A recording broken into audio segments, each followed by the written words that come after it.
Hi, and welcome to our first intro on the Shaw University Archives and Special Collections, and we're going to be discussing teaching with primary sources, archives in the classroom. My name is Marie Stark, and I am the University Archivist.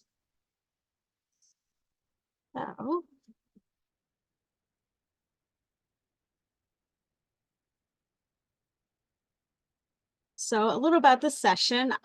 First, I'm going to introduce you to the Shaw University Archives and more specifically, archives in general, more specifically the archives here at Shaw University. In addition, I'm also going to teach kind of the basics for planning and executing a standalone session for using and teaching primary sources in your classrooms. So just a little about me. As I said, my name is Marie Stark-Farrow. I've been an archivist for 20 years. I graduated my undergrad from Brooklyn College and earned my library degree from Long Island University.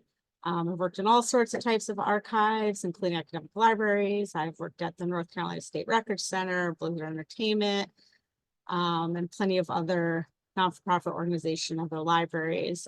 I've specialized in everything from archival management to preservation. My spare time, I love everything history. I love to travel, read, game, and garden with my loving husband and beautiful 18-month-old daughter. So just a little background about me. Moving on. First part of this section is introduction to Shaw University Archives and Special Collections. So to start, I just want to express the importance of preserving material history. So general question is why? What's the point of doing this? Well, for one, it helps us understand the past and to be able to pass it on to future generations. So we can, pass this on to our kids and our grandkids, and if you don't have kids, your nieces, your nephews, and everybody else in the future. It embodies heritage by reflecting the traditions, values, and craftsmanship of long gone eras that just don't exist anymore. Maintain a connection to the past and foster a sense of community and pride. Brings people together. It promotes sustainability if we're talking in the form of structures, buildings. By reusing these structures, it reduces waste and preserves natural resources. And my personal favorite, it holds individuals and institutions accountable for their actions by showing these, and this pertains mainly to documents and photographs, and really, shows the argument, shows what was happening, and, what places and people did. And lastly, it promotes education and research in our shared history and cultural history as well. So what is an archive? I'm sure most of you know this, but just to reiterate a little bit, an archive is a place that's usually referred to as a repository where people can go to gather firsthand information from materials such as letters, reports, notes, memos, photographs, maps, other primary sources. And they come in all sorts of types of format, whether it's film, paper, bits by digital content. According to the International Council on Archives, archives are the documentary byproduct of human activity retained for their long-term value. And archives sometimes, and usually most of the time, contain special collections. These collections contain primary and secondary sources that are considered rare or special in some way. A lot of times those collections tend to be rare book collections, or maybe somebody for an institution may not be directly related to an institution, but is kind of a special archive. For instance, we have, the general archive here for the Shaw University, meaning their administrative and academics and, sports and whatnot. But another special collection that we have would be the information we have on African-American history and the Civil Rights Movement. Yes, the Civil Rights Movement is greatly affiliated with Shaw and Shaw had a lot to do with the Civil Rights Movement, but also includes outside primary sources as well. And fourth, the material in an archive and special collection generally do not circulate, and they do require an appointment with the archivist or librarian to use these items. So general rules of the archives for when you decide to come visit. Every archive has general rules that are standard regardless of where you do your research, such as no food or drink, including gum, is allowed. Some places will allow bottled water with a cap. I generally do, depending on the material. For the most part, I do though. I always ask people to wash their hands before touching the material. You will most likely, if the material is very old and fragile, you may be asked to wear gloves. Nowadays, the argument is going against cotton gloves. So it would be the other types, or like I said, just generally keeping your hands very clean. No flash photography, that does destroy documents and photographs. And that is if you are even allowed to photograph materials. Usually phones are allowed, unless otherwise stated. A big no-no in any archive is no ink, pens, markers, Sharpies, or anything like that. It's pencil only. We like to be able to erase. Specifically for when you come to visit our archive over here in the library, you'll be asked to leave a photo ID, and you will only be allowed to have your, necessary items to take notes, such as a pencil, notebook, laptop, and your phone. Bags, purses, backpacks, or any other additional materials you might have, we would store in the closet behind the circulation desks. And all items will be returned to you once the material has been collected. So what does the Shaw University Archives and Special Collections contain? Well, the records of Shaw University go back to the university's beginnings in 1865. We actually have a few items that were diaries of Tupper's, who's the founder, that go back a little bit earlier than that as well. And then it continues to the present. We have things such as administrative records, correspondences, official reports, board of trustee papers, financial records, lots of architectural drawings and blueprints, programs, course catalogs, publications that Shaw University has put out over the years, such as the Shaw Journal. Then the earliest one we had was back to 1925. Information about student life, the Divinity School and the church, athletics, and anything that's really Shaw related. We also have a small collection that is the Leonard Medical School that includes correspondences, some photographs from the turn of the 20th century. We also have personal papers. We contain the Forbes family collection and part of the Asa and Elna Spalding papers. We share part of that collection. We own, the other part is owned by Duke University. Special collections, we have civil rights materials, African American history, as I mentioned before, Baptist State Convention, the American Baptist Home Mission Society, and the Baptist Church. That's just to name the main special collections that we do have. And last, we also have a rare book collection. We have a collection of hymnal books. We have some African-American historical writings that are either first or special editions. We have a collection of alumni and staff publications. So I do encourage, if you are published and you are an alumni or staff member or faculty, please donate one of your books. African-American literature, again, first or special editions, civil rights publications, and Baptist church publications. Again, all of these generally fall under that first or special editions. We have a list of items that we do accept and reject. We'd love to keep everything, but due to spacing, staffing, materials, a whole list of reasons why we just can't collect every little thing. So we have to be picky and choosy.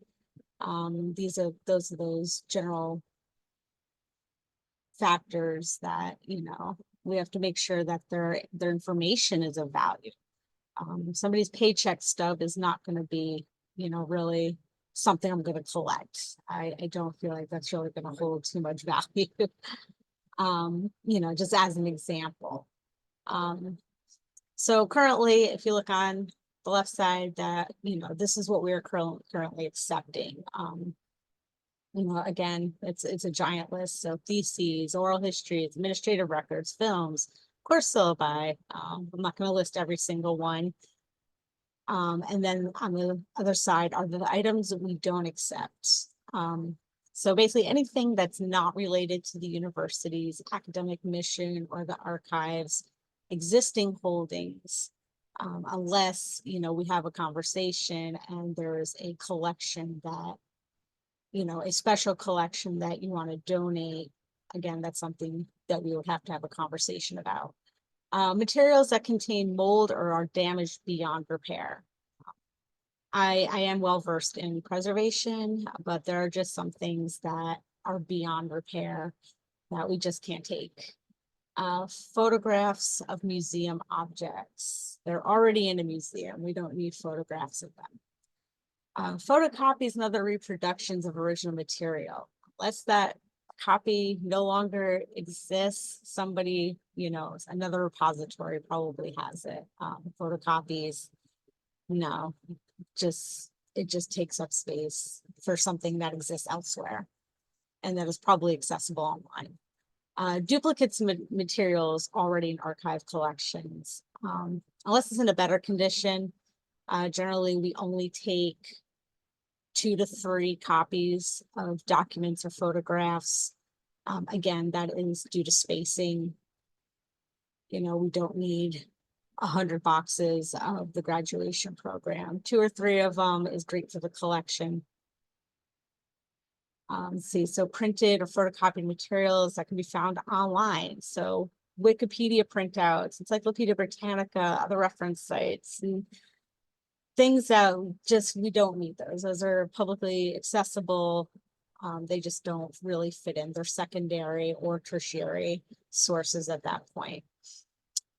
And sensitive materials such as like student health records, faculty health records, things with your social security number on them. It's not something that we generally need. There's no inherent value in that. It's not something that can be opened up. It really doesn't offer a whole lot in the scheme of things. Same with student classwork, homework, textbooks, and manuals used for classes. Again, we kind of have to draw a limit. That's why we do prefer like the syllabi. Oh, and just to, as a last note on that, we do send out a letter every semester that if you do have anything in your offices that, you're cleaning out that you think might be relevant, or if it's not on that list, feel free to contact me and, we're happy to take things off your hands. So where are we? Good question. So the Archives is located in the James E. Cheek Learning Resource Center, also known as the library, right in the middle of campus. We're open Sundays 12 to 8, except during summer hours, and Monday through Friday 8 to 5, and by appointment. After 5, I'm not usually here, but access is still available with an appointment. There's my contact information. You can also find it on the Shaw University Archives LibGuide. All of these are actually clickable if you're able to do that. And the Archives LibGuide is on the library website. And I'll provide this information at the end of this talk. So moving on, teaching with primary sources. Teaching with primary sources, it's important for students to know. It brings them closer together. You put closer together with events or a person or the past, and kind of gives them that perspective and allows people to make their own judgment on what's happening. Helps, So why are we going to teach with primary sources? So there's many reasons on why to do it. I could go on and on about it, but these were the 5 top ones that I thought, made sense. It brings students in close contact with unique documents and objects, and gives them a sense what it's like to be alive in a long past era, by getting that first person perspective. It helps students analyze primary sources. It can prompt curiosity and improve critical thinking and analysis skills. Primary sources expose students to multiple perspectives on significant issues of the past and present. Interacting with primary sources, it engages students to ask questions, evaluate information, make inferences, and develop reasoned explanations, interpretations of events and issues. And there may be a larger effort at your institution or within your department to teach students how to engage with these primary sources critically and confidently for research purposes, especially at the university level. You know, a student may be going on to grad school after they graduate, where research is going to be, you know, more prominent in their studies, where they may have to use these, and it's a good way to really kind of catch them early beforehand to know that these sources are available, how to use them, and to apply them into their research. So as you're planning to use primary sources in your room, in your class, there's, you want to ask yourself a few things. Which are learning objections in relation to the primary sources? Having clear learning objectives allows for clear selection of one or more primary source that supports the learning objectives and are accessible to students. So you want to make sure that's going to fit in with what your goals are as the instructor. And you want to make sure that it supports, and it's accessible, that students are able to access this, whether it's in person in the archive physically, or if it's, in a digital collection online. Also, your learning objectives can be used to develop significant learning experiences. So something to think about. Then you also want to think about, question, what are my students capable of? Think about what your students' needs, what their interests are, and what other any other factors for using the primary sources. Consider whether students will be able to identify points of view, put material into historical context, able to compare them to other primary and secondary sources. Primary sources can be challenging to use, especially if you've never used them before. To use, the formats may be unique and unfamiliar. And I have an example of that following. I also recommend, while you're in this kind of pre-planning stage and you're considering doing a class or a series of classes with primary sources, to reach out to your university archivist. In this case, that would be me, and to give you a helping hand to discuss materials, goals, objectives, and whatnot, and to find out what would be relevant to all of this and what would engage a student's curiosity. Now, with all that being said, as I mentioned, you want to, make sure that you have something that your students can handle. This is a scan of a page from Tupper's, 2 pages from Tupper's diaries, which was written in 1867. I would not recommend this for a class to be used for analyzing and to evaluate, only for the fact that it may be fun to look at for about 5 minutes until you try to have them read this.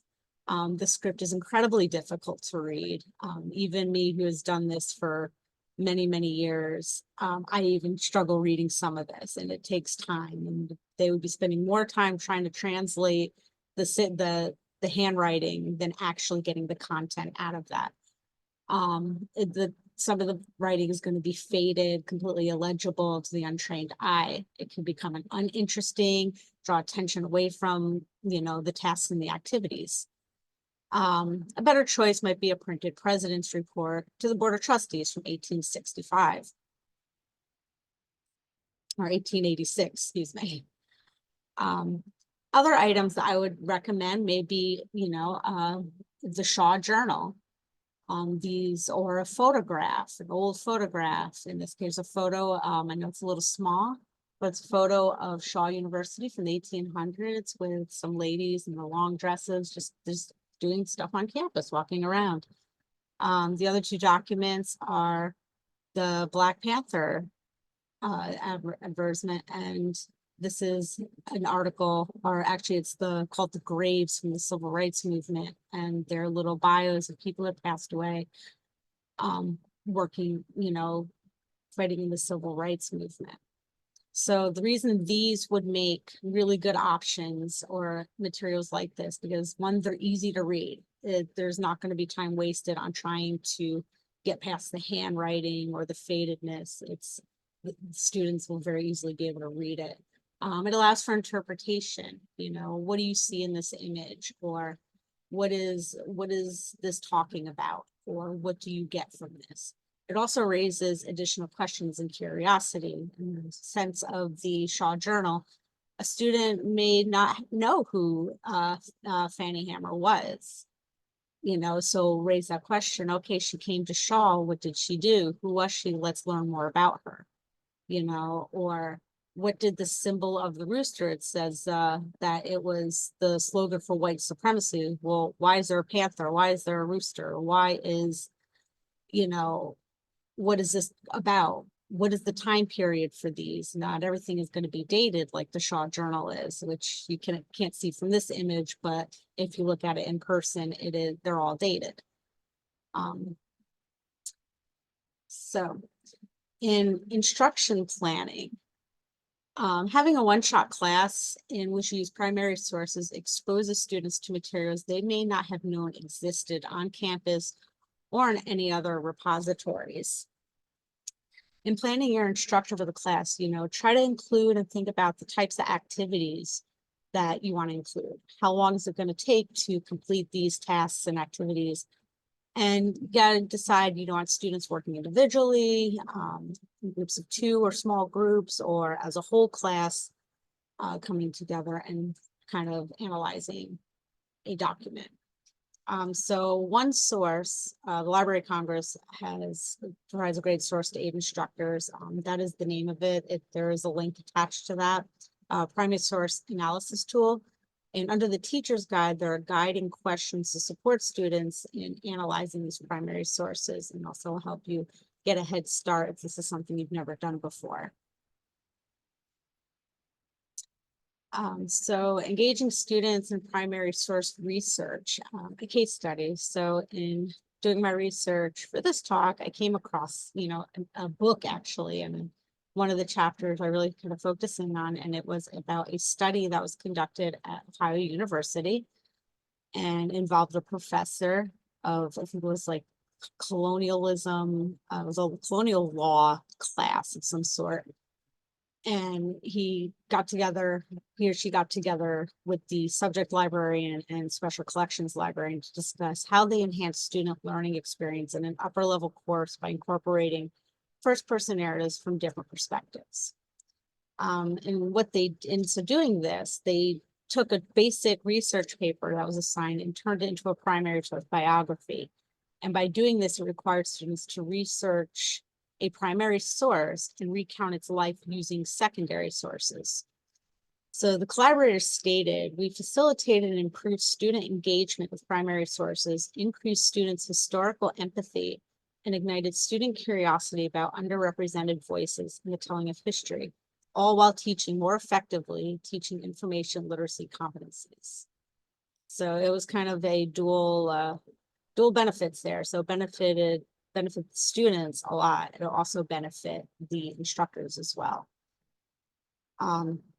So the results was that the students had a clear understanding of their topic and understanding of the importance of seeking out diverse primary sources to create historical narratives, improve student learning and the final project outcomes. So an approach to incorporate primary source research, such as this case study, and kind of, this is where I kind of got the source for this. And this is specifically to a biography, but it can be used for other research projects, as a skeleton to help you get there. Create a list of topics and related course themes that students can choose from. Students can absolutely choose their own.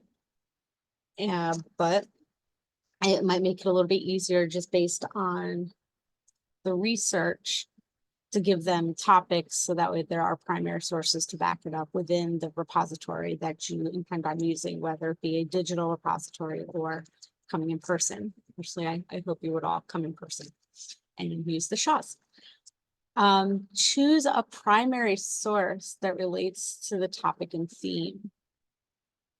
So the primary source must allow students to meaningfully engage with their topics and theme. So you want to choose sources and themes that are going to be relatable.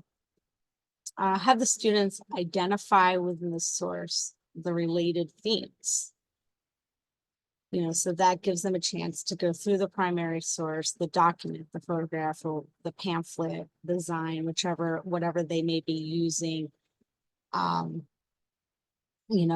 really think about it, analyze it, look at the perspectives. And then to incorporate 3 to 5 secondary scholarly sources, including at least one course reading. So that way everything ties into the course, everything ties into your class, as well as expanding out into, further knowledge on the subject or theme.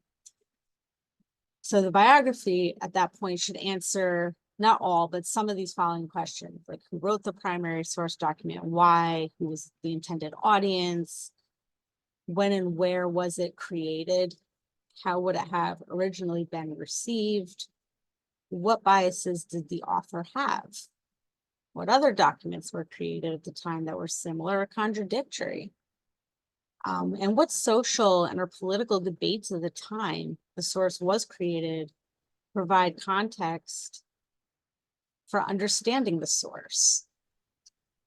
All of these, and there's other questions that could definitely come out of it, but these are the basic ones that, a lot of, they cover these, and you have a good 10-page paper at least.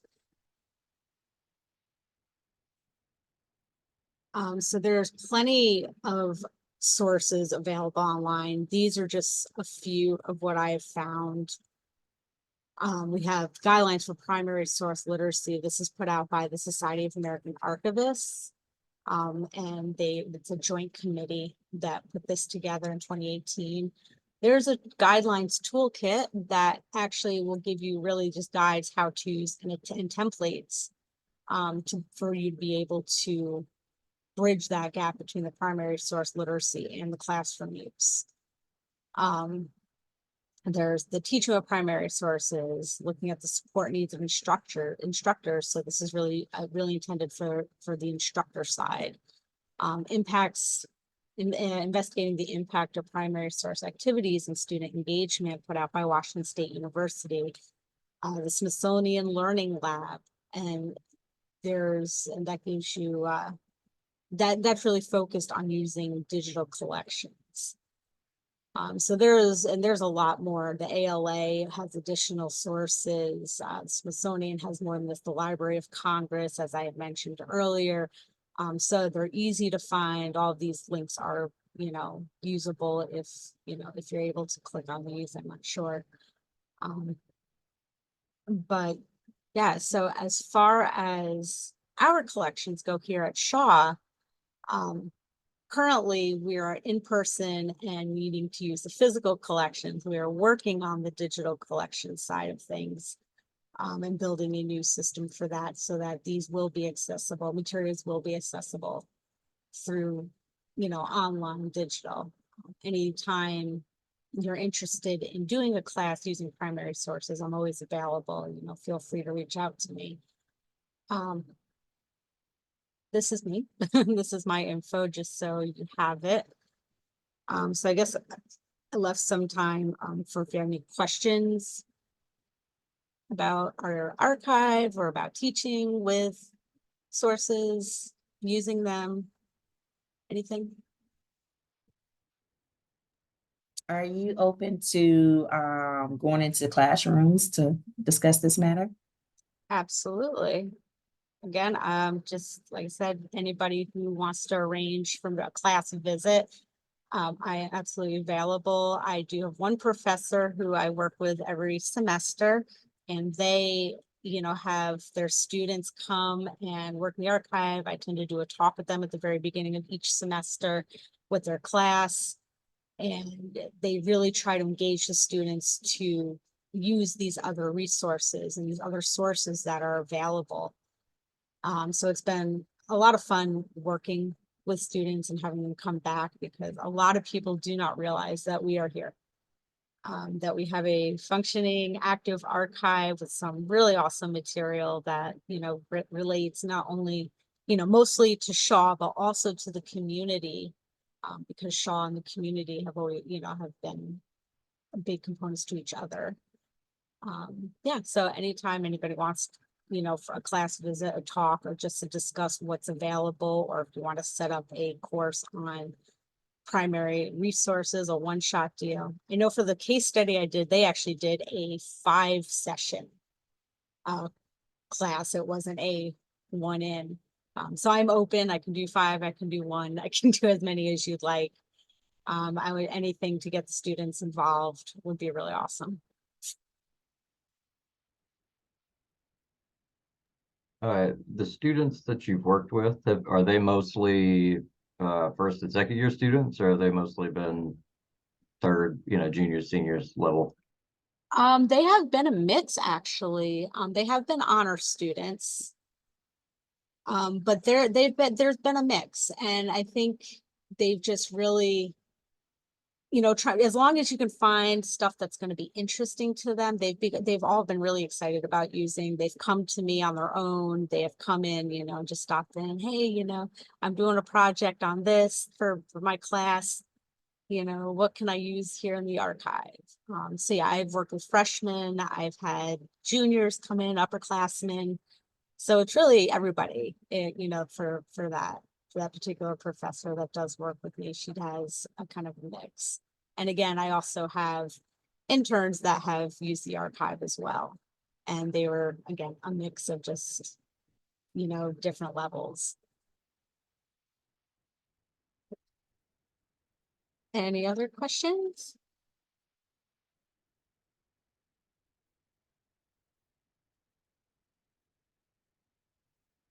All right, well, that's what I have to offer. I am happy again to speak to anybody, any instructors who would like to pursue something like this for their classes. Again, there is loads of materials here. I am uncovering new stuff every day. You know, and if you're doing your own personal research, you know, I'm always here to help. Just reach out to me, drop in. I'm always here. Teams me, email me, call me if you're still into using the phone. Yeah, I would absolutely love to see more students come in and, you know, really get the faculty, get the staff, get the students, get the whole Shaw community to just come visit, come see the archive. We always have exhibits in the library. So if you out for a walk one day, find yourself, pop into the library. We always have exhibits right in the front. You don't have to go far. That shows and highlights Shaw's history. Right now, if you were not there on Friday, actually we had a huge event that exhibited 3 of our interns' work and what they've been working on, and 3 exhibits that they put up. One was the Leonard Medical School, one was Shaw Athletics, and the other was the Black Baptist Church, and how it relates, you know, how it relates to Shaw and the community. And it was a phenomenal event over at SD. And now those exhibits are up here in the library. Then right when you walk in the area, in the atrium, in the big display case. So walk in, check it out, see what the students have done. Again, more student involvement, the better. I'll definitely reach out to you. I have a couple of project ideas for students that I think would be useful to involve the archives. Okay, that'd be great. Yeah, like I said, I don't know if you're here. You're about to leave, I'm guessing, for summer, but I am absolutely available. We can even do a Zoom if you want to prepare something for the fall, or if you want to pop in before the semester's out. I'm sure, you know, with finals, things are really busy. But yeah, like I said, I always try to make myself as available as possible to everybody and work around people's schedules. So anytime. Great. I'll definitely reach out to you. Awesome. Look forward to it. Any other questions?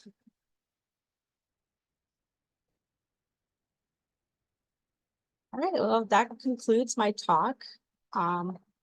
Again, my info is right here. I'm right across the way in the center in the library. You can just come to the circulation desk and ask for me.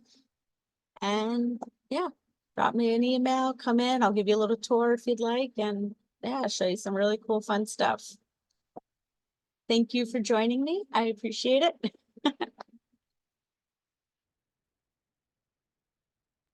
Excellent, excellent work. Thank you. Good job. Thank you. I'm gonna stop that. Thank you. You're welcome. It's my pleasure.